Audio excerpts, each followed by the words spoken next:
Joining me today is Rosemarie Fike. Rosemarie is an instructor of economics at Texas Christian University and a senior fellow of the Fraser Institute.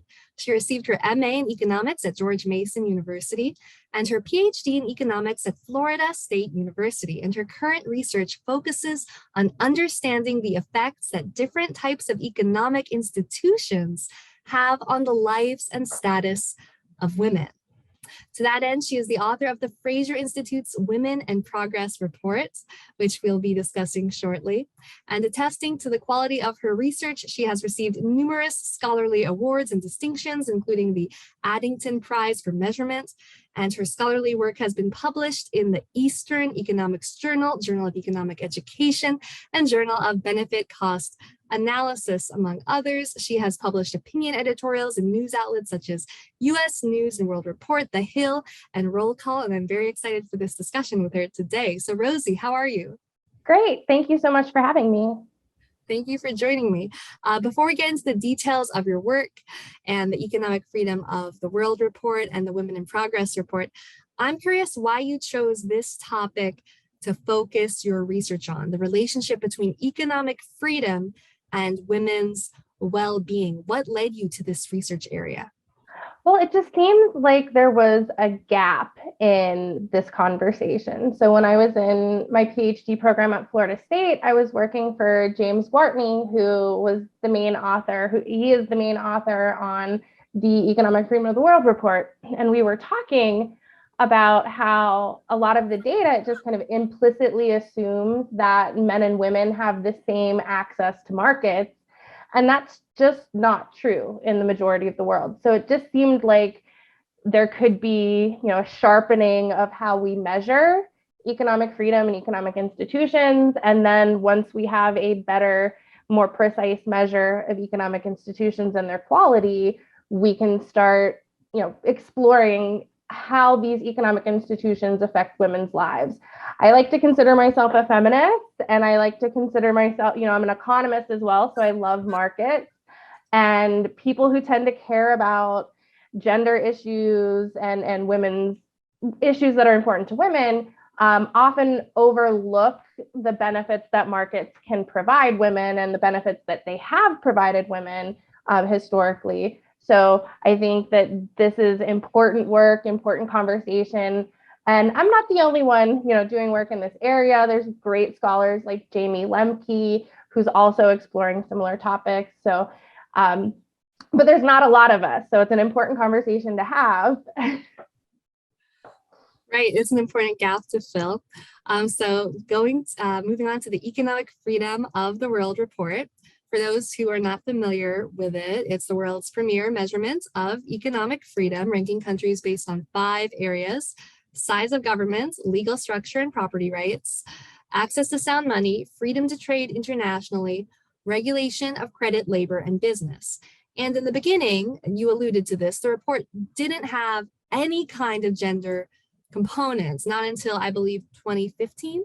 And that actually created some distortions in the measuring of economic freedom and created an inaccurate picture in the case of some countries more than others by implicitly assuming that all members of a society have equal access to economic freedom. It did ignore the reality you mentioned that is not always the case. Unfortunately, it's not the case for too many women around the world.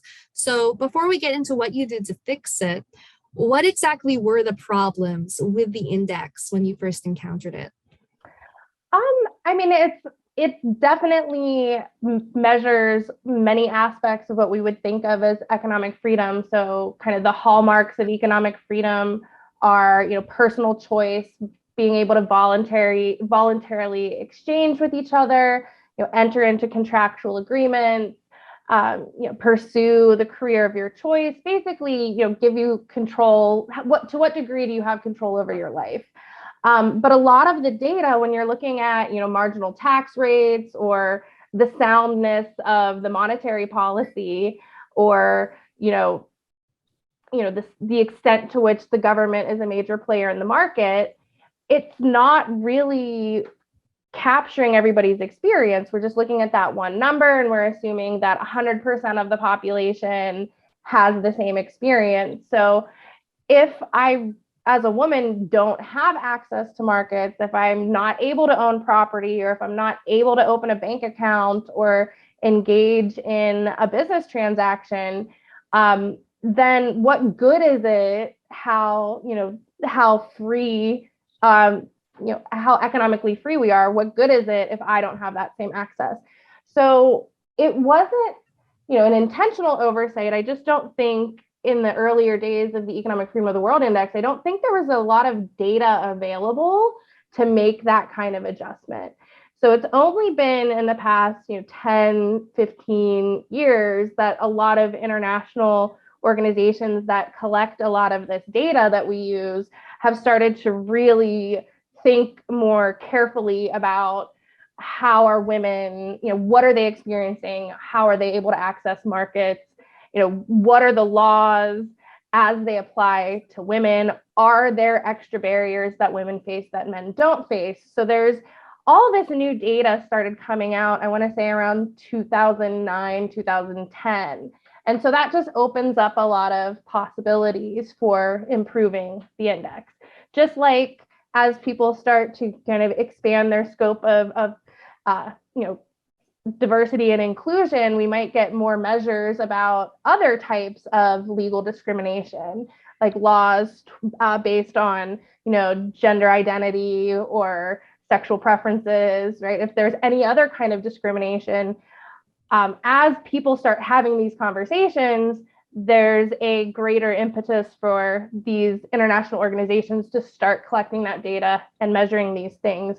So then economists and other social scientists can kind of get to work and see how this affects economic outcomes. Absolutely. So how did you go about correcting for that gender disparity in legal rights and measuring those effects on economic freedom? Yeah, so at first I started kind of just taking a look at what data was available and what was out there. And I started gathering data from the World Bank. The World Bank has this great report that they're doing every year called Women, Business, and the Law, which looks at exactly this idea of, do women face additional barriers that men don't have to face? And so they started collecting this data and publishing it in 2009. There's a few other organizations, like the OECD had some gender related data. And so I started gathering all the data together and thinking about, what variables are consistent with how the Economic Freedom of the World Index is measured. So the Economic Freedom of the World Index measures what we call negative rights. And so the extent to which you have, ownership over yourself, and does the law protect you from somebody harming you or taking your property? So it's a freedom from, you're being protected from other people's infringement on your rights.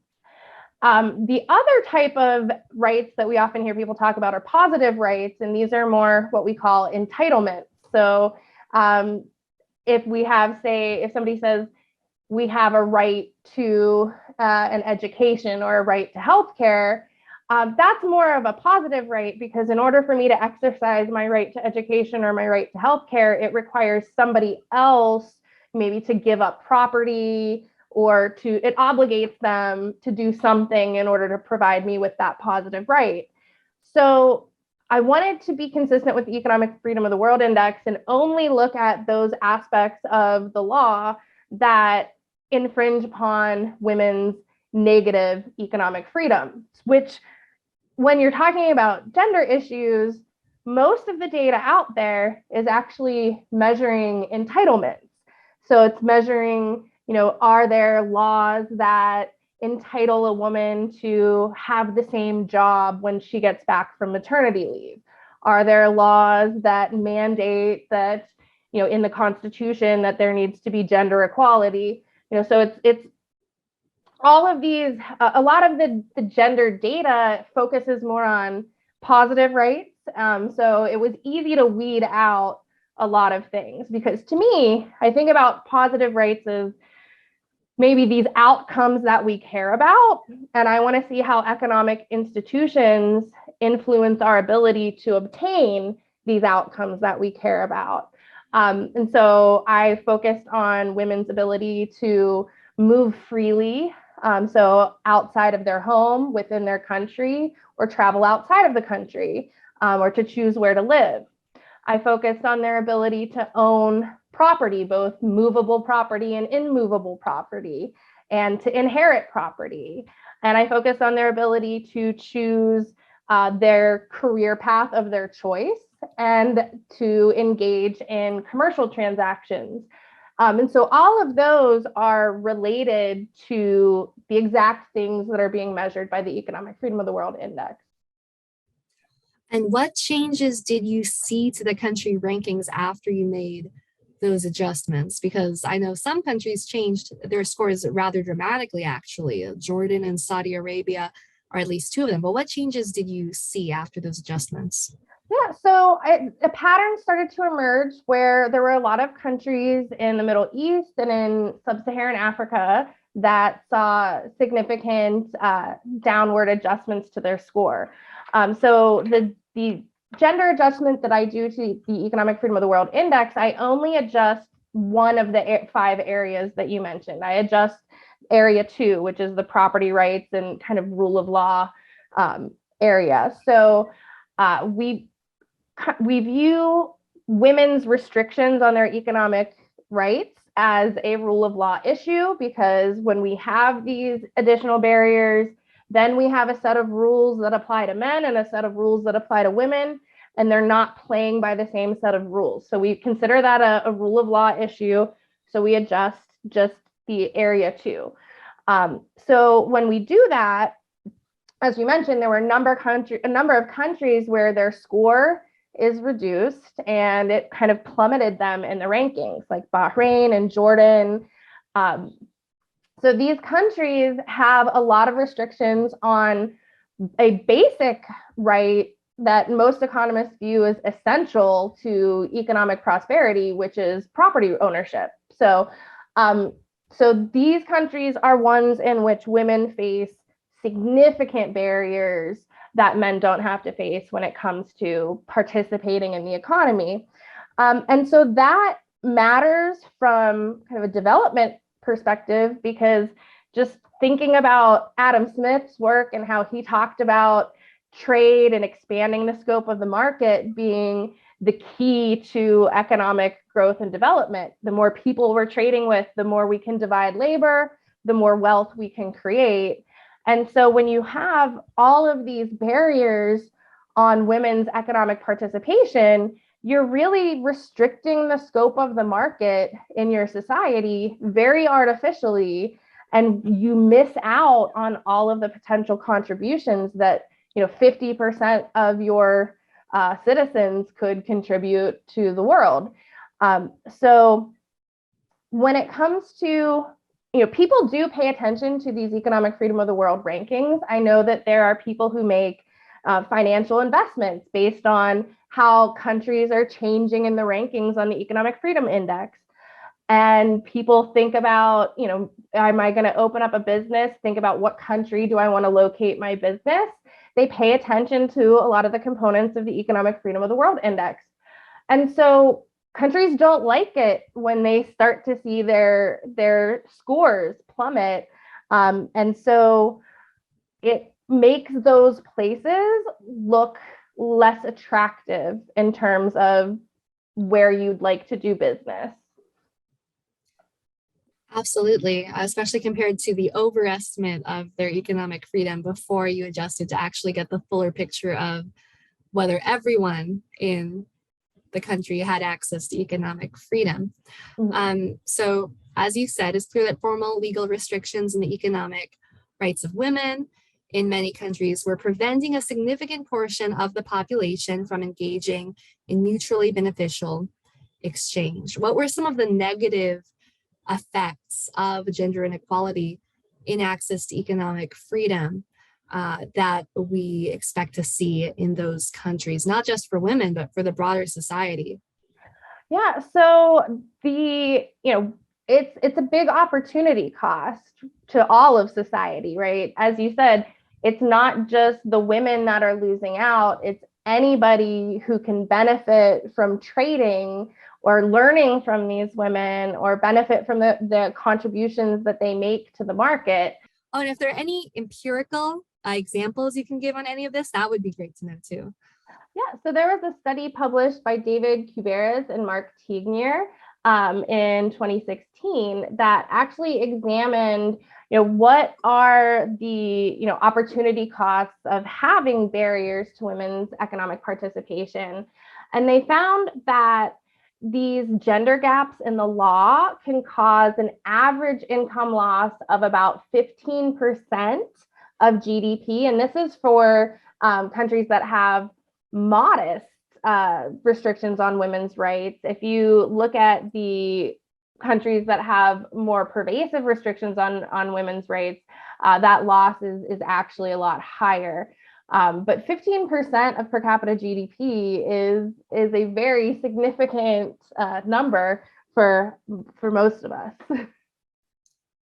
Absolutely.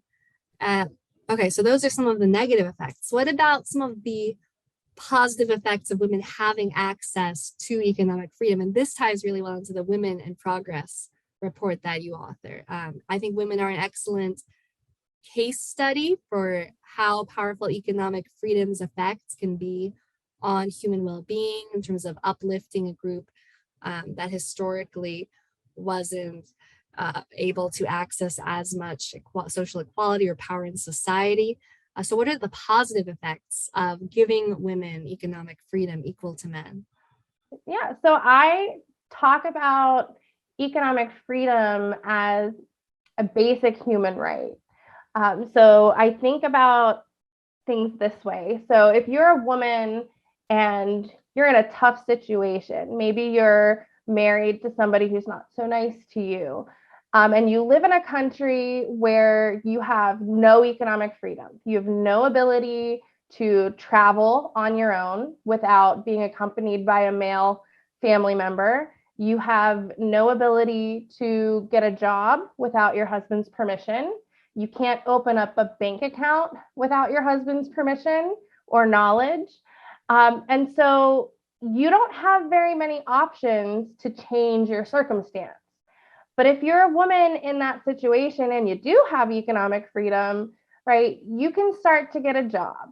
You can open up a bank account that your husband doesn't know about. You can start saving money and planning an escape route.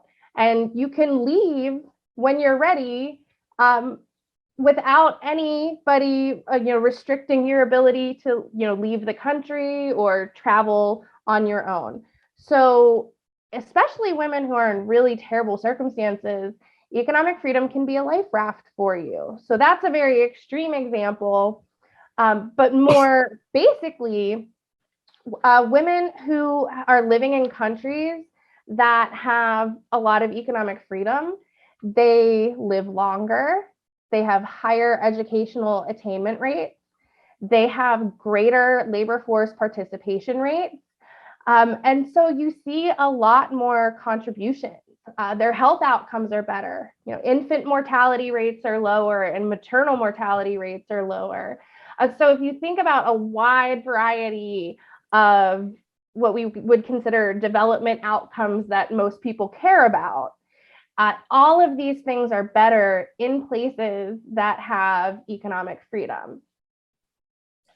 Right, and people can check out the work you've done on this by visiting womenandprogress.org. It's all laid out in some beautiful infographics. And you touched on this, especially talking about economic freedom just as a basic right, the right to travel, the right to engage in exchange. But some people think of economic freedom as dealing with a very limited sphere of life. And they think of other kinds of freedoms as inherently more important than economic freedom. They see that as secondary.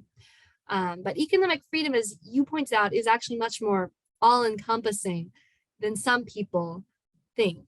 How would you describe the extent to which economic freedom, and whether you have it or not, defines your ability to choose the course of your life?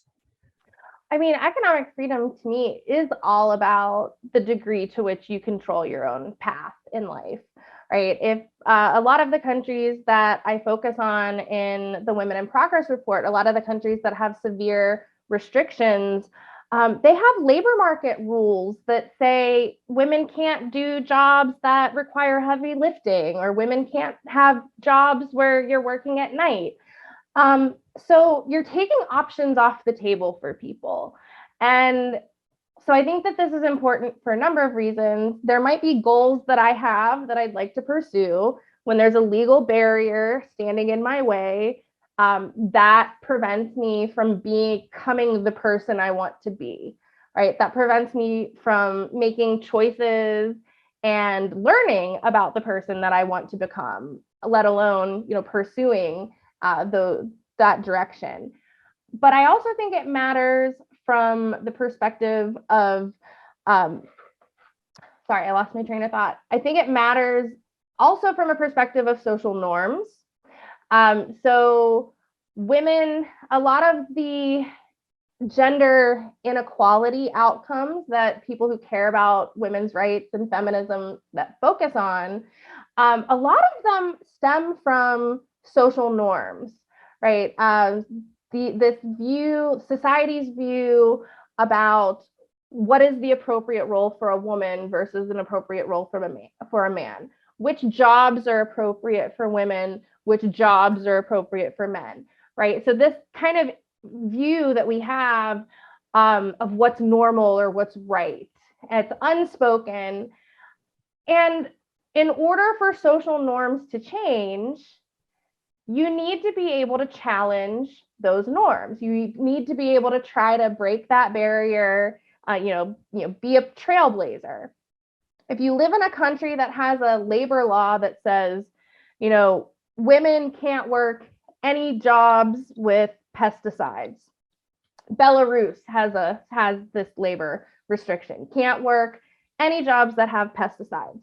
Maybe it is the case that most women are not going to want to voluntarily enter into maybe the pest control industry, but there might be some women for which that's their best choice. That's their best option. And so we're cutting them off from the best option, but we're also cutting off women who might want to push boundaries and challenge gender norms. We're basically saying you can't do that. So in order for us to kind of push back on gender norms, the law can't stand in our way, right? That's just an additional obstacle.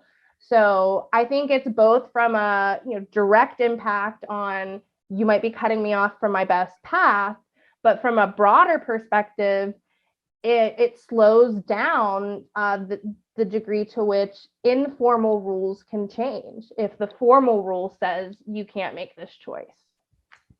I think that's a really interesting point about how even in the absence of a legal restriction, there may be informal social norms that place barriers between women and the careers they want, or between women and the ability to own property, the ability to open a business without a male permission, the ability to just engage in voluntary exchange in general. Could you talk a bit more about the relationship between those unwritten barriers and how you account for those, if you can account for those when measuring economic freedom, and the relationship between those barriers that are unwritten and the written regulations, the legal restrictions? How do those influence each other? So it's a complicated and messy relationship, the relationship between formal and informal institutions. I think that the direction doesn't go one way.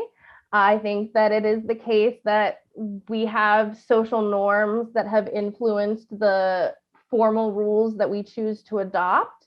But then once those formal rules are adopted, it becomes rigid, right? And the formal rules can be a very big constraint on our ability to challenge gender norms or any kind of informal rule. I actually, in the Women in Progress report that I'm currently working on, we get into a conversation, it does focus a bit on this idea of social norms. And so I look at the World Values Survey, which is a great survey that is conducted all over the world every couple of years, different countries, that surveys, hundreds of thousands of people in each country and asks them questions that try to capture their beliefs and these informal attitudes that they have. And there are a handful of questions that get asked on the World Values Survey that I think capture something important about gender norms. And so there's a question that asks, in times of economic hardship, is it more important for men to have a job than for women?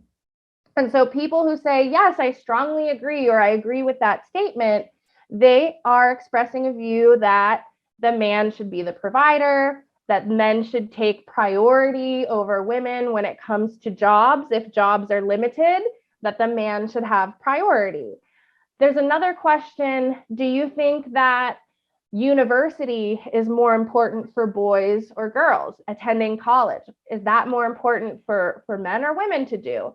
And if you say, I strongly agree, it's more important for boys than it is for girls, then that's another, sign that your beliefs give priority to men over women when it comes to higher education opportunities.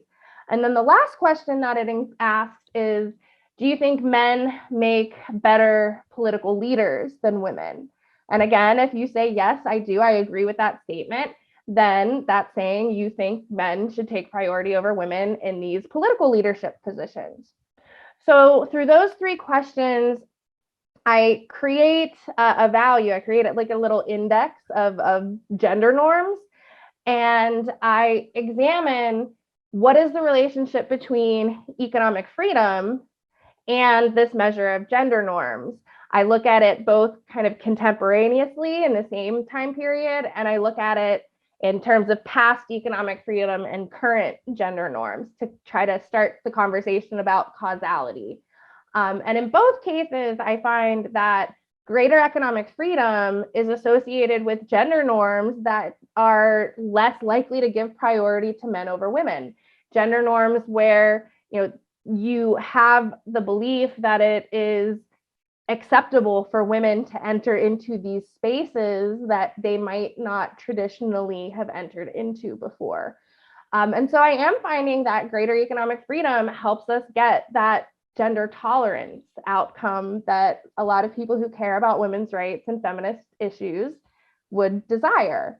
And so I think that that's a really interesting conversation to have as well, because if it's gender norms that drive a lot of the inequality in terms of like labor market outcomes, the traditional way that feminists suggest we tackle those labor market differences is to legislate it away, right? To mandate, well, we want this outcome to be equal, so let's just pass a law to make it equal, without recognizing that you can't legislate people's gender norms away, right? You can't legislate how people feel. So there's been some interesting work looking at how paternity leave mandates actually benefit men more than women, especially in academia, right? So why is that? Well, because we spend our time differently. You can grant men and women, you can say everybody has to give men and women paternity leave or parental leave, but you can't control how they spend their time. So women are more likely to spend the time taking care of the kid, and the men are more likely to spend the time working on their research and using it as a sabbatical, right? And so these are things that are reflected in gender norms, our attitudes about how that household division of labor should be split, but they're not something that the law can say, we're going to change these attitudes. So economic freedom in markets, that is one potential avenue that we can use to try to chip away at some of these gender norms that seem to be holding women back. And that's an idea that has a long tradition in classical liberal thought. It's just another form of the du commerce theory that Montesquieu offered. This idea that markets have, a civilizing effect on our behavior, and they make us nicer and more tolerant to one another. So given those wide-reaching effects that result from giving women economic freedom, it does seem very important to have an accurate assessment of the state of women's economic freedom around the world. And what you found is that there are a lot of countries today that have at least one labor regulation that restricts the ability of women to work in the same occupations or in the same exact way as men. Some countries have laws restricting women from working at night or the same night hours as men. Some countries forbid women from working in jobs deemed hazardous, like with Belarus, as you mentioned. Some countries have laws that restrict women from working in jobs that are not deemed socially appropriate for women, definitely getting into norms there with the justification behind those laws. And many laws restricting women's economic freedom do seem intended to shield women from work situations that might be regarded as more dangerous, or to enforce those norms you were talking about of traditional gender roles. So what would you say to an opponent of women's economic freedom who argues that women shouldn't be allowed to work in hazardous jobs for their own protection, and that the traditional rules are good? Ooh, that's a tough question. I probably would have some choice words to say to that person. But more seriously, I would say that, if it's really the case that this is not a space for women to enter into, then why do you need the law to prevent them from entering into it?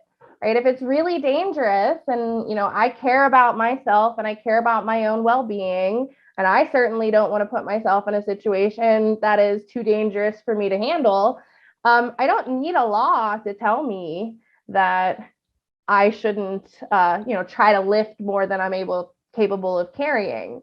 And as you said, a lot of these rules, these restrictions on what labor women can provide, a lot of it has to do with protecting us, specifically protecting our ability to have kids. And the jobs that require heavy lifting, don't work with hazardous chemicals and pesticides. A lot of this is about saying, it's justified by saying, this might limit your ability to have children. It might result in birth defects, right? So it's really treating women as a vehicle for, a vessel, that, treating them as a means to a particular end, which is really not treating them as people. I think what you said was very important, that women don't have to go into any kind of dangerous profession if you give them the freedom to do so. They can always choose not to. Nothing about economic freedom even forces women to go into paid labor. Women have the freedom to be homemakers if they want to. And yeah, they have that option. So what areas of the world would you say currently are doing the best and the worst in terms of women's economic freedom? And what kinds of trends are we seeing? What positive trends or negative trends? So the good news is, there, at least according to my latest data, there are 62 countries that we rank in the Economic Freedom of the World Index that have gender equality under the formal law. So that means they have no additional barriers that women face for their economic rights that men don't have to face. And it doesn't mean that those countries are all, bastions of freedom, right? Venezuela happens to be a place where women don't face additional legal barriers that men don't have to face. But we would just say men and women are equally unfree in Venezuela, right? But there are many countries where, there are no differences under the written law. Now, in terms of the places in the world where there are pervasive restrictions, it is very, very prominent in the Middle East, Sub-Saharan Africa, some Southeast Asian countries as well. But I want to give a lot of credit where credit is due. Saudi Arabia has made significant reforms in the past couple of years. So in the 2018 data, so this would be the data that was released in our 2020 Women in Progress report, Saudi Arabia was one of the lowest performing countries. They ranked very close, if not at the bottom, they were next to last on the list. They had a gender equality score of 0.35 on a scale of 0 to 1. So this is very, very, very low, lots of barriers. And between 2018 and 2019, they almost, they increased their score dramatically from a 0.35 to a 0.7 because they relaxed all of these restrictions that they had on women's ability to travel. So restrictions on their ability to obtain a passport, right, choose where to live, all of those were removed in 2019. And then between 2019 and 2020, they removed some additional barriers on the labor market restrictions. So there's no longer a restriction saying that women can't work at night or can't work in dangerous jobs. So they got rid of a lot of those restrictions. And now they won't, in our next report, next edition of the Women in Progress report, you will not see Saudi Arabia listed in the list of worst performing countries because their current score is 0.88. So they've, in just a matter of 2 years, between 2018 and 2020, they have removed restrictions on economic freedom of women in significant areas. Now, what has happened as a result? The labor force participation rate of women went from under 20%. So it was 19.7% of the female population was either employed or actively looking for a job. And by 2020, that's now a third. It's 33% of women. So just in 2 years, in just, removing some of those barriers to women's economic rights, they saw a 64% increase in labor force participation rates. Like, that's massive. And does that mean that men and women are going to have the same, pleasant experiences in the labor market in Saudi Arabia immediately? No, that's where social norms come in. But to see the labor force participation rate of women increase that dramatically immediately following the removal of those economic restrictions just is amazing to me. So it's a place to watch right now. I'm very interested to see how things change for women there over the next several years. More good news is that gender equality under the law globally, it's generally on a pretty upward trajectory. So in the 1970s, globally, the average score was about 0.69, so under 0.7. And now globally, it's about 0.87. So we've seen a pretty steady increase in gender equality under the law, a lot of removal of restrictions. And so I don't want to call out just, the Middle East and parts of Africa. The labor market restrictions are pretty pervasive. There's lots of countries in Eastern Europe, like Ukraine and Slovenia, that have labor market restrictions. There's a lot of places in Latin America that have them as well. So those can kind of be the more subtle ways to restrict women's economic participation, but they are still costly. Some people think that the best way to improve freedom for women is to just put women in charge of the policy-making process. And if that can't happen organically, democratically, then they advocate for gender quotas.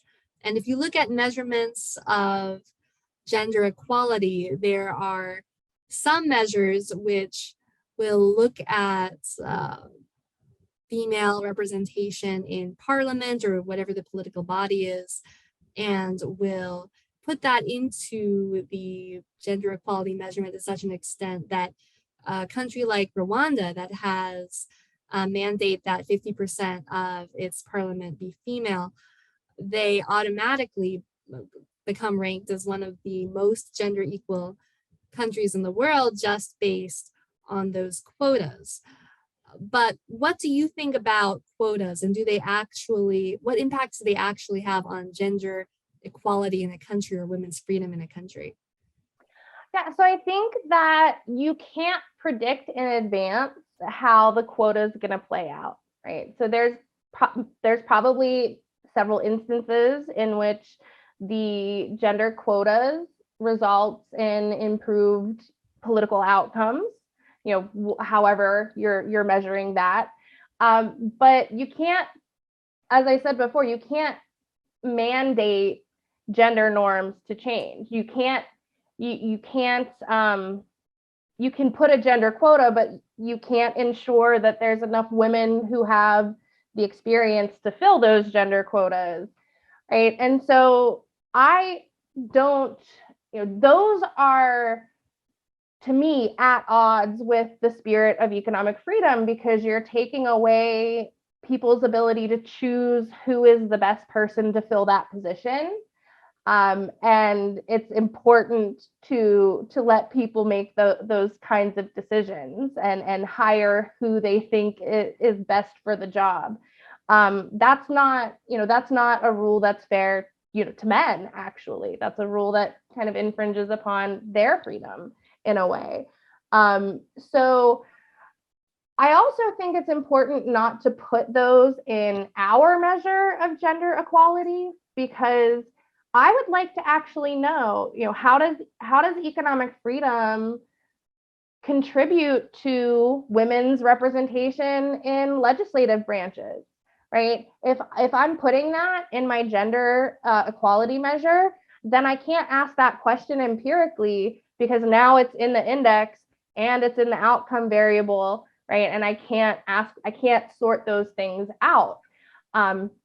So there's many reasons why I kind of steer clear of using those questions in the data that I use, but also because social norms are so complicated and you can't really predict how those informal rules are going to interact with something like a mandate. If the mandate is very at odds with the culture of a society, I don't think the outcome is going to be very pleasant.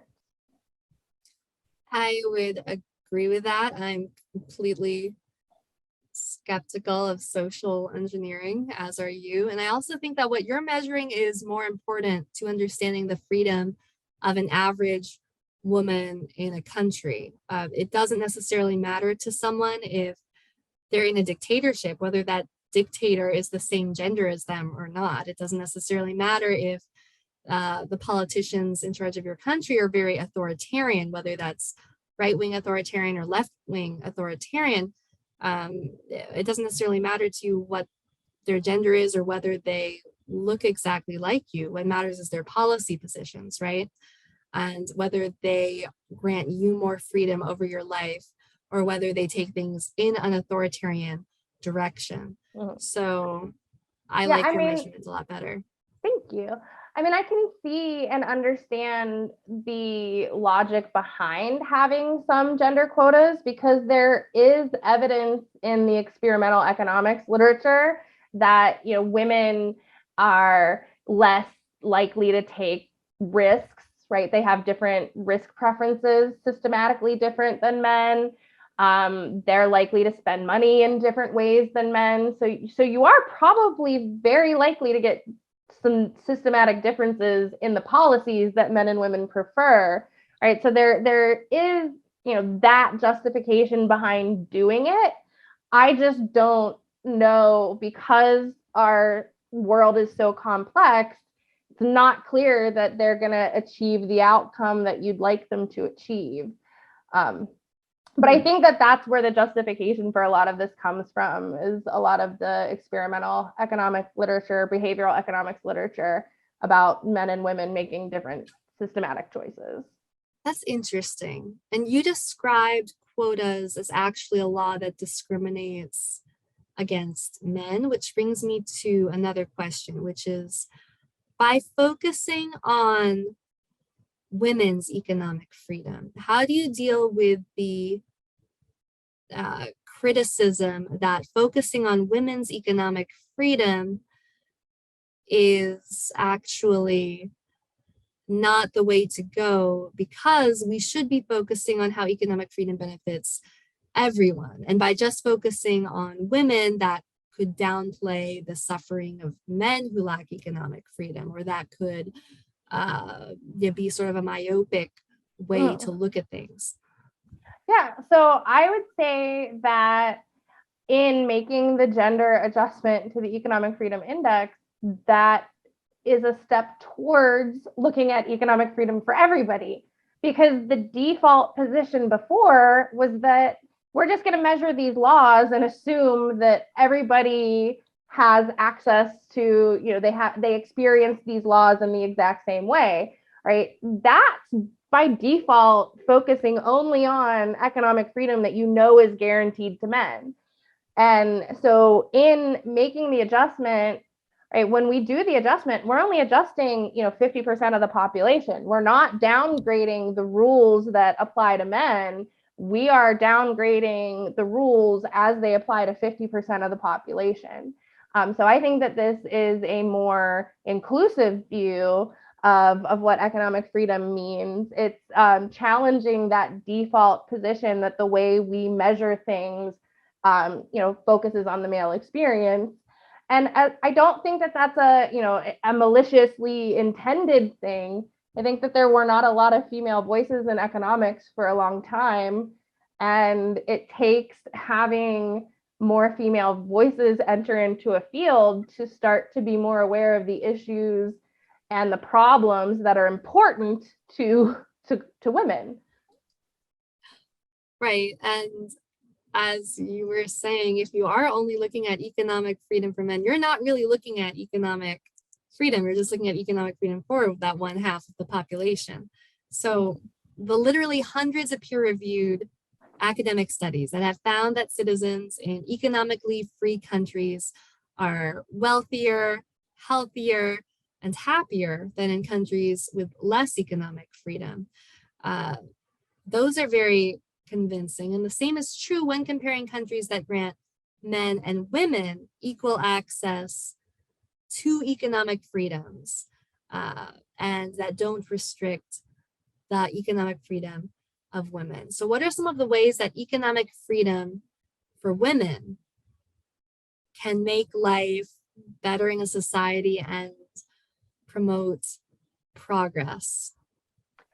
Well, I think you could sum up. You've obviously I think economic freedom, allowing more people to participate in the market, helps us make better use of the scarce resources that we have, right? And so having women engage in buying, selling, contesting of prices, contesting of different uses of resources, right? That's just, going to help us have more people to divide labor with.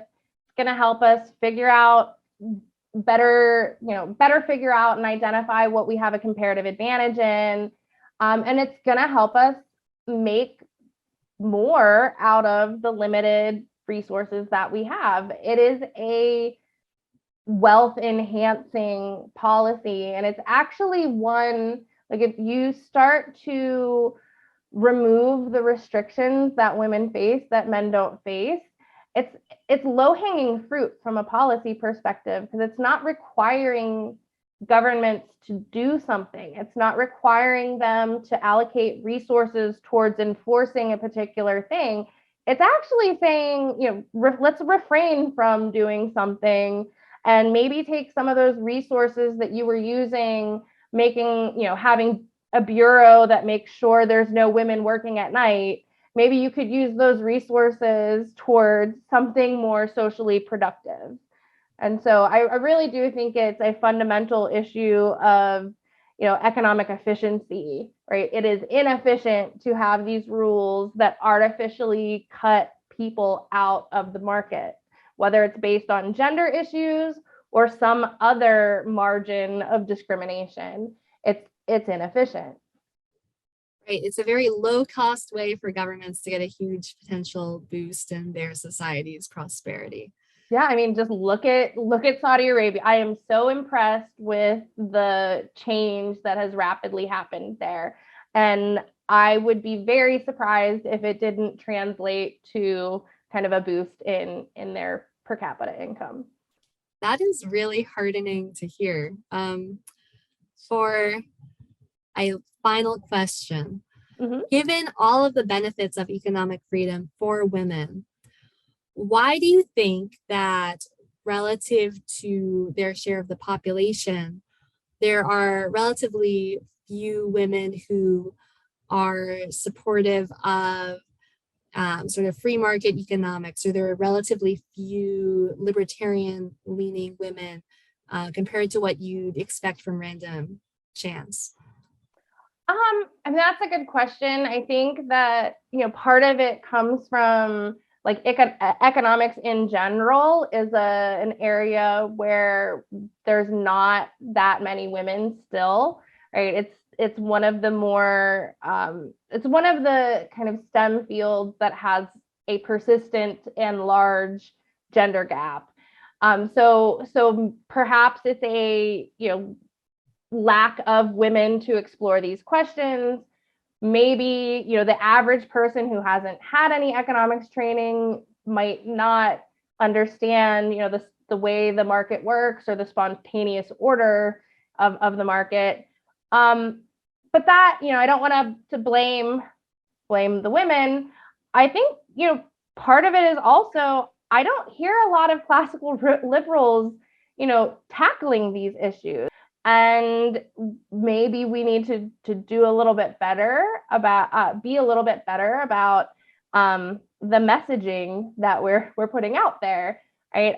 There's not too many people that focus on here's the ways in which the market benefits you. There are lots of feminists that criticize the markets. There's lots of prominent voices, like Martha Nussbaum or Nancy Folber that talk about how women don't benefit equally from the market. Men get bigger benefits from the market. I would say men also have better access to the market. They have economic rights that are not restricted in ways that women's are. So, how can we have equal benefits from the market when we're not able to equally participate in the market? So, so I think that we definitely could be a lot better about talking about the ways in which markets really benefit women's lives. I think Steve Horowitz was really good at, he has a couple of short pieces for the Foundation of Economic Education fees website, where he talks about the benefits of markets for women. And his book, Hayek's Modern Family, also kind of touches on some of these things. And like I said, myself and Jamie Lemke and a number of women are really trying to get that message out there. But it's a hard question for me to answer, because to me it seems so obvious that freedom is something that would be beneficial to women, and having more control over my choices and having more economic options gives me a lot more options in a wide variety of other areas. So the connection seems really obvious to me. And so I'm always puzzled myself trying to understand, how is it that women or people who care about women's well-being overlook what the market can provide? The things, even just like technological advancements, like the washing machine and the microwave, even if gender norms are still dictating that household chores are mostly my responsibility, like there's market innovations that make those things so much less time consuming and so much less exhausting. But we don't often stop and talk about those things. I would agree with that. I would say markets actually benefit women more than men, partially because they were coming from that lower starting point, right? When you are part of the half of the population that does more of the housework, and in every country, it's still the case that women on average do more housework than men, then those sorts of innovations that make housework less time consuming are going to benefit women actually even more. And I think that you're right that there is maybe a misconception out there that free market economics are about, you often hear the phrase promoting profits over people, that it's the sort of cutthroat, efficiency enhancing thing that puts human well-being to the wayside. But actually, if you look at the countries where human flourishing is, where people have the most access to being able to determine the course of their life, where they have the most wealth, the best health outcomes, the most self-reported happiness, these countries are disproportionately the ones that are economically free. And so I think that the work that you're doing, that other people are doing to get out that message about the relationship between economic freedom and human well-being is extremely important, especially for groups where maybe it's not talked about as much, like women. Yeah, I agree. And thank you for that. Thank you so much for speaking with me. I really enjoyed this conversation. And if you enjoyed listening to this podcast, please check out womenandprogress.org and follow the work of Rosemarie Fike. Thank you so much for having me.